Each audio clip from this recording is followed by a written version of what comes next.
Pessoal, esse vídeo é um vídeo de convocação. É um vídeo que eu estou fazendo praticamente para demonstrar como a guerra já começou. Vocês acham que não estão em guerra, mas a guerra já começou e vocês ficaram para trás. Eu vou começar com um pedaço de um vídeo do Arnaldino Rodrigues e eu vou mostrar em pequenos pedaços como a alienação já acontece, elas já venceram, o feminismo já venceu e nós perdemos. Se tem como virar esse jogo, só depende de nós. Por incrível que pareça, não é o judiciário que decide a forma da guarda, mas sim o alienador. Basta o alienador iniciar ou manter um litígio. O O telefone dele tá aí. judiciário irá encontrar uma forma de negar a guarda compartilhada. O alienador é quem decide o processo, pois o judiciário é acomodado, não honra a função que ocupa e premia o alienador. Prejudica as crianças, os adolescentes e não faz justiça. Isso é importante, porque isso é importante dizer, eu já vou emendar no outro vídeo, porque o judiciário faz o que faz. Porque as feministas venceram, gente. Acabou. As feministas venceram esse jogo. Então a alienadora mulher, 90% das guardas ficam com as mães, elas venceram esse jogo. Cabe a nós mudarmos esse jogo. Como? Eu hoje vou dar o caminho. O caminho dos MGTOWs. O caminho das pessoas, homens, que desistiram de negociar com as mulheres. Desistiram.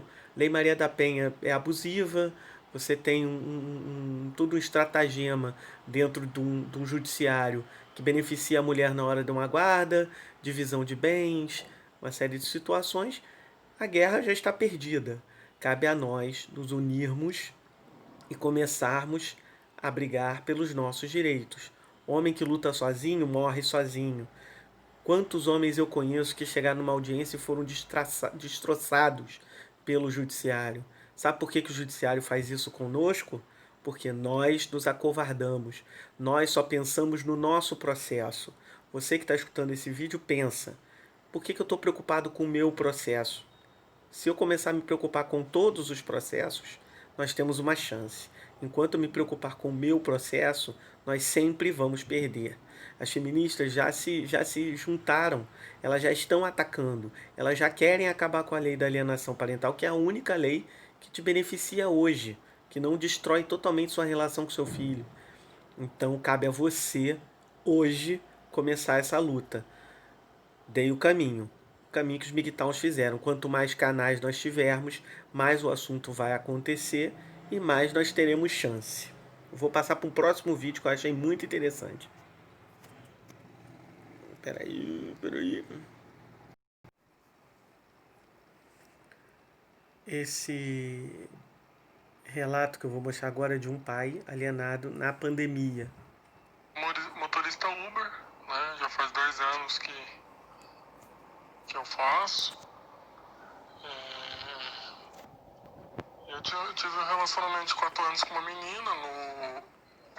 No último ano que a gente ficou junto, ela engravidou. Daí, beleza. Daí eu tava naquela crise, tava muito ruim pra mim achar serviço e tudo mais.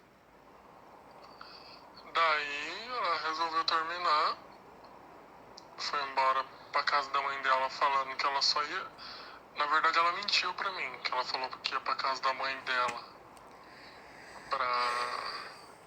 pra ficar menos despesa. E que a hora que eu arrumasse um servicinho, alguma coisa pra fazer, ela voltaria. Eu acreditei, fiz uns bicos, arrumei dinheiro pra levar ela pra lá. Por fim fomos, né? Aí eu voltei, beleza. Deu uma semana, ela terminou comigo. Aí começou o inferno. Eu parei no inferno. Por quê?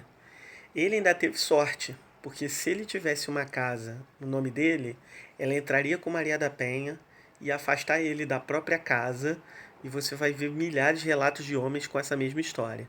Ele fica fora da própria casa, aí a mulher não paga condomínio, não paga aluguel. Aluguel não, porque a casa é da pessoa, né? Mas a pessoa, quando é expulsa da própria casa, tem direito à metade do aluguel, se ela provar que tinha união estável. E isso se reflete na pensão. Posso explicar isso em vídeos mais à frente, mas é uma situação complicada. O cara é colocado na rua. A sorte dele é que, pelo visto, ele não tinha nada. Então ela foi embora, disse que era temporário para economizar porque eles estavam sem dinheiro e acabou. O que, que aconteceu? Ele vai agora ter que pagar a pensão, óbvio, mas vocês vão ver no relato final que a criança tem 4 anos, ele tem poucas fotos do filho.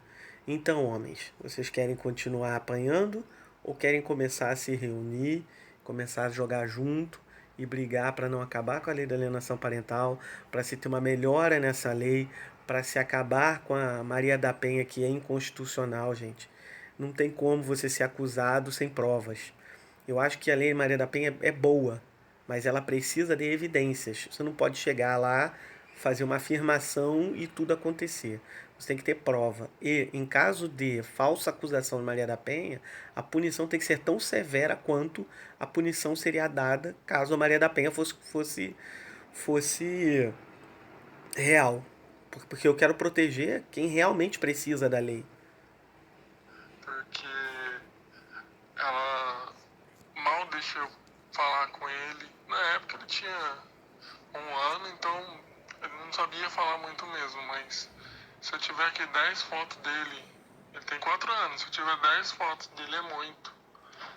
Ela, quando ela quer, ela fazia, né, que agora nem faz mais, uma chamada de vídeo pra mim ver ele, tentar conversar com ele, chamada de vídeo, mas de uns 2 anos pra cá que eu entrei em um novo relacionamento, ela não deixa eu falar com Clássico. ele em chamada de vídeo.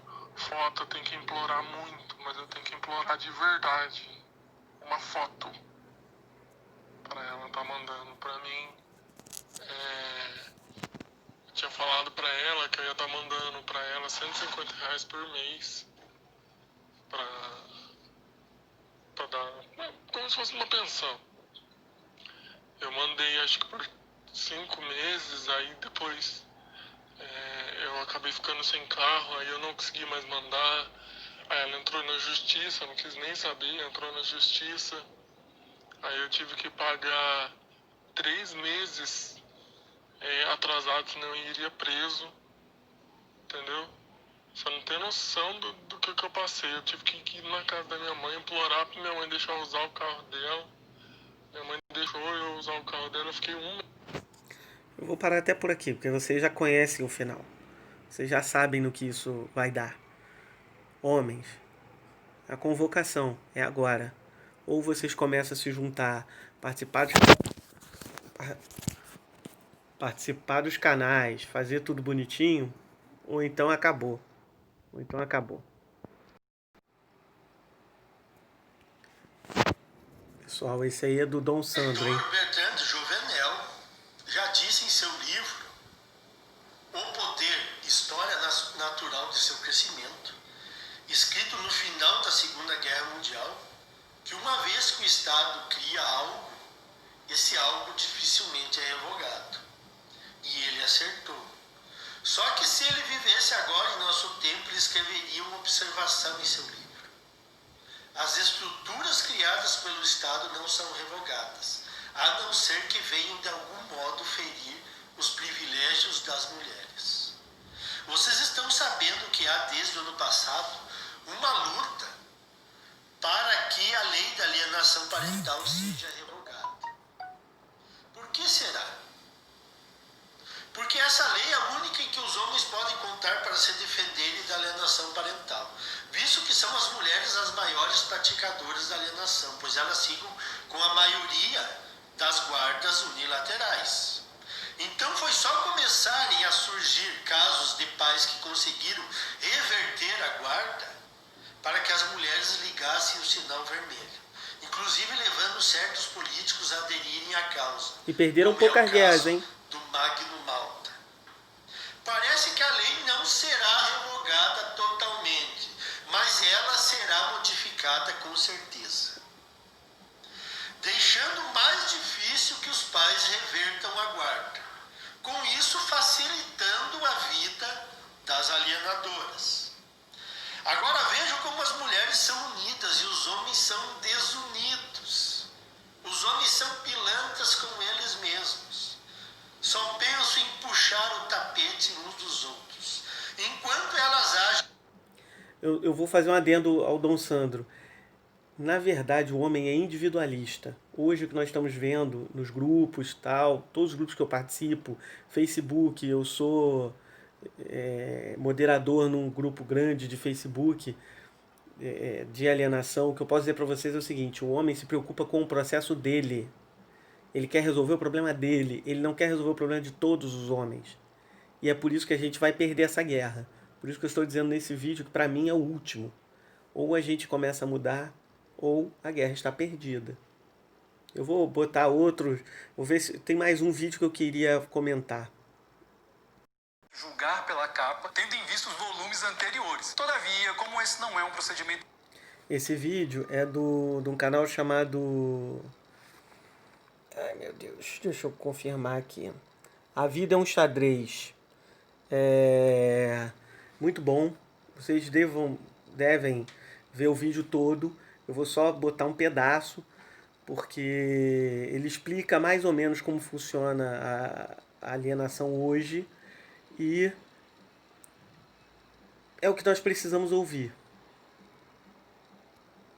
Intelectualmente honesto, eu resolvi ir atrás então dos argumentos daqueles que buscam a revogação dessa lei, e é isso que eu pretendo apresentar para os senhores aqui nesse vídeo, que faz parte daquele nosso quadro Conversa de Bar. Eu vou explicar rapidamente para os senhores o que é o ato de alienação parental, os motivos daqueles que querem a sua revogação e dar a minha opinião do porquê eu penso que essa lei, em hipótese alguma, deveria ser revogada. Eu vou pular um pedaço porque ele vai explicar basicamente o que é alienação parental, tá? O adolescente. E aí, por fim, o artigo 6º traz então algumas consequências que podem advir ao genitor que praticar um ato de alienação Algumas parental. consequências, E aí, dentre outras hoje. coisas que a lei prevê, né, como punição para esse genitor que praticar o ato de alienação parental, eu vou ler só o que diz o inciso 5, que é o que tem provocado mais polêmica também. O juiz, né, diante da constatação de um ato de alienação parental, ele poderá determinar a alteração da guarda para a guarda compartilhada ou a sua inversão. Quer dizer, aquele pai ou aquela mãe que tinha uma guarda eventualmente unilateral pode passar a ter que ter uma guarda compartilhada ou então ter a inversão da guarda, ou seja, aquele pai ou aquela mãe que tinha uma guarda da criança perdem para o genitor que está sofrendo então os atos de alienação parental. Seria então, correto. explicando para os senhores rapidamente como funciona essa questão da alienação parental na prática. Suponhamos então que Vou João pular porque e todo Maria mundo conhece essa sejam história, né? casados, e eles têm um filho.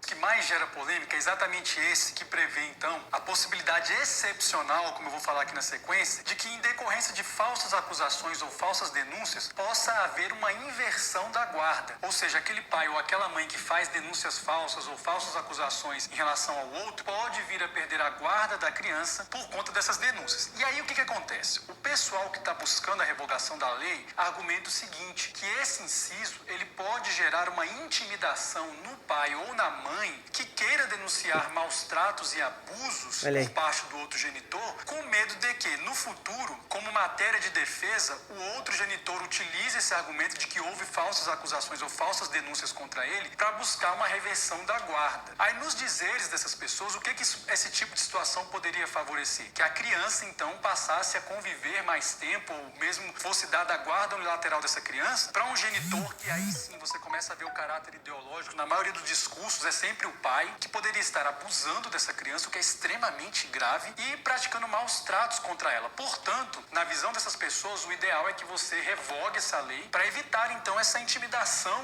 diante da qual, de novo, ideologicamente, as mães sempre estariam, porque elas teriam medo, então, de denunciar maus tratos, ou o que é muito grave, né? O abuso sexual do pai contra o filho, por medo então de no futuro ter o argumento utilizado contra si mesmas para, enfim, perder a guarda da criança, e essa criança então estaria correndo um gravíssimo risco de estar com o genitor que realmente a maltratasse ou eventualmente a abusasse dela. Então é basicamente isso que aqueles que estão pleiteando a revogação da lei estão argumentando. Se você acompanhar as discussões nas comissões, o próprio projeto de lei menciona muito esse eventual perigo. Agora eu vou explicar por que definitivamente, gente, não cabe a revogação de uma lei tão importante como essa a partir de uma exceção da exceção, que é o que eu vou explicar aqui agora na sequência. Senhores, então a primeira coisa que tem que ficar muito clara aqui nesse vídeo: qualquer tipo de abuso sexual ou maus tratos contra uma criança tem que ser extremamente reprovado. Eu acho que a gente tem que realmente lutar para que as nossas crianças sejam protegidas contra qualquer tipo de abuso ou maus tratos. Isso é uma coisa assim que tem que ficar muito clara e evidente nesse vídeo aqui. Agora, a gente não pode querer que uma lei importante como essa seja revogada a partir de um pensamento de exceção, que depois eu vou provar que ainda é uma exceção da exceção. A partir do pressuposto de que uma lei precisa ser revogada porque um número considerável de pais abusadores e que praticassem maus tratos estaria se beneficiando pelo mau uso dessa lei, é um absurdo tão nojento que nem mereceria aqui maiores argumentações. Isso é claramente um atentado, ou mais um desses graves atentados que a gente sabe que faz parte de uma agenda contra a masculinidade num dos seus núcleos centrais, que é exatamente qual? O da paternidade. A gente sabe que existe um discurso sendo levado a cabo, principalmente pelo movimento feminista, contra o tal do patriarcado. Agora, o que a gente não entende é que um ataque contra esse tal patriarcado é, na verdade, um ataque sistemático contra a própria paternidade, e é isso que fica muito claro nesse tipo de discussão. Meu Deus! E é por isso que eu vou parar aqui. Vocês entenderam? O ataque é contra você, não é contra seu filho. O seu filho é a arma. Os seus filhos são as armas. Se vocês não entrarem nessa história e pensarem em mudar como um grupo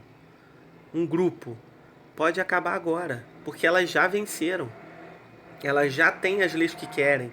Uma guarda compartilhada que hoje, eu posso dizer para vocês, é uma guarda unilateral da mãe, que você vai ter uma visitação definida.